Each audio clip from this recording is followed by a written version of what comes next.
mean, it would be really nice if our employers could agree that the lead on for this is perhaps, I don't know, one afternoon a month they release us, so we could meet up. Yeah, that would just be have really good. Yeah, would be good. It's almost like a standardisation meeting. Absolutely, Isn't it? Like we have, yeah. Our organisation has made huge strides in making sure that we do have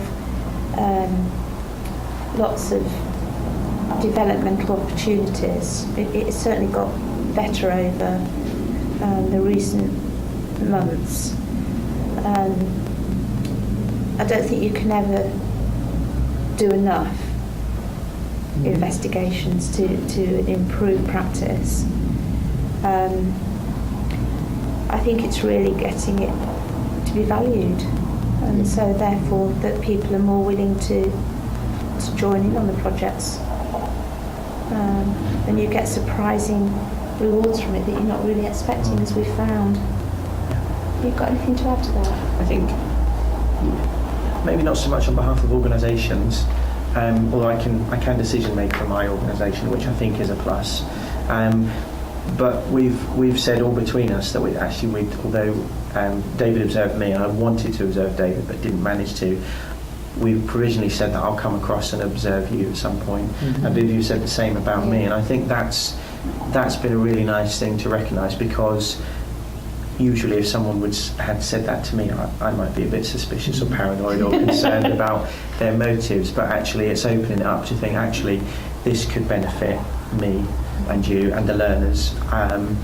So I think it's more that's happening, so it's not what needs to happen, but that's just happening, that mindset of it could just be a good thing, and just really cool to know what you're doing over it.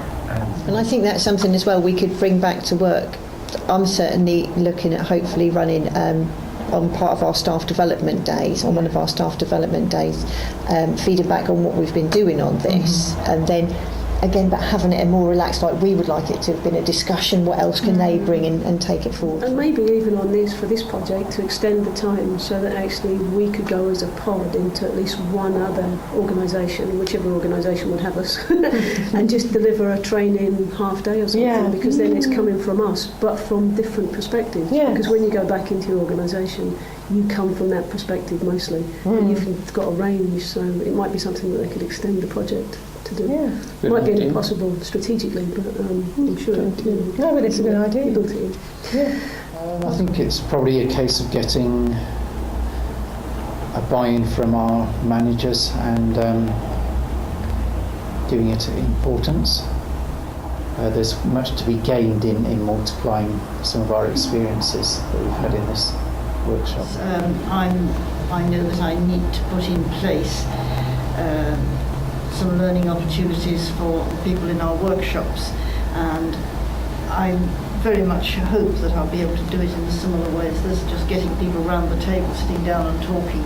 I think for me it's encouraging much more kind of peer observations internally. So again, what can fellow tutors learn from one another? Yes. Definitely. I know my manager will encourage me to talk to my peers and other tutors and teach them what I've learned here, and maybe as a good practice for their own classroom. Yes. So they will certainly, I think they will fund that in terms of people CPD. Yes.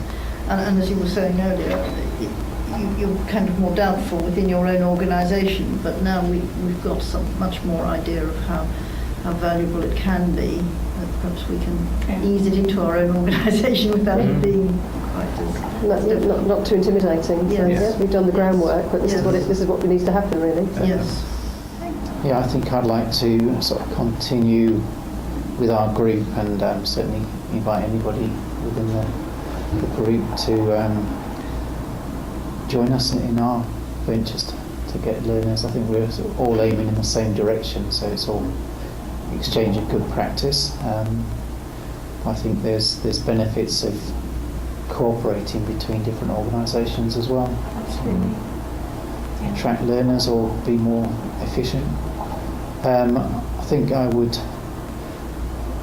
develop the feedback techniques, because I've seen that they're worthwhile to make sure that each of the learners has got a voice and that we're seeing their progress, because there is a tendency for some people to say everything and then other people to be a little bit stifled. So I think the techniques help with that. They're themselves to be more have a bit more of a voice, and to try and target the learning to help, particularly the ones that are probably a little bit quieter. Yeah. We talked about observing each other after the project, Yeah. and we can do that in the face. Or just if something really worked well, we let the others know. emailing each other. Emailing each Yeah. other and just saying, this really worked well. Or So I'm going to trial that leaflet and see if that, the feedback we get from the partners, when we see an increase in the percentage of people going from referrals to actually starting a course, then obviously I'll, feed that back to We're the going pod to as well. poach your idea of the leaflet. Because it makes us more approachable as teachers, more human, doesn't it? Your favourite food. Immediately everyone connects. Development, and perhaps that of the topic you choose after the project ends. Well, it is going to continue because it's being used within our curriculum area to change the way we look at feedback. I'm presently developing feedback forms to try to guide learners to how to respond rather than putting very generalised comments. And definitely the peer feedback, now that I've seen that it works, I will continue to use the very tight guidelines to start with, because I don't want any of these negative things to creep in, like people using it as an opportunity to slag each other off. So as long as it is kept as criticism that's worthy of being made, and so therefore constructive, and I can see that the learners are going to progress, their learning is going to progress because of that peer feedback, then there's no reason why we should stop it. It's changed how I look at my groups, definitely. Again, I'm definitely going to disseminate it to all the tutors, put it in as as an assessment tool. You could do it as a formative assessment almost, couldn't you? Get the students to write a quiz or anything like that. And I think, like I said, as line manager, I'm going to ensure that everybody uses it because it was quite successful.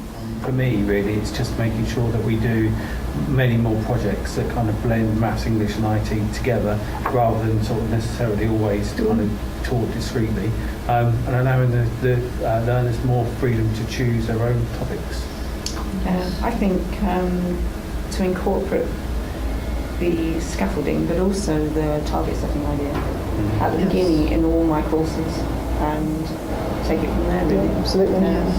I hope what I've been reminded about through assessment I'll keep trying to visit constantly, and actually I will look forward to, I also tutor privately for the organisation that Viv works for, so I look forward to having that kind of disseminated to me through Viv's leagues. We've already actually learned a bit about it through a kind of all-staff meeting.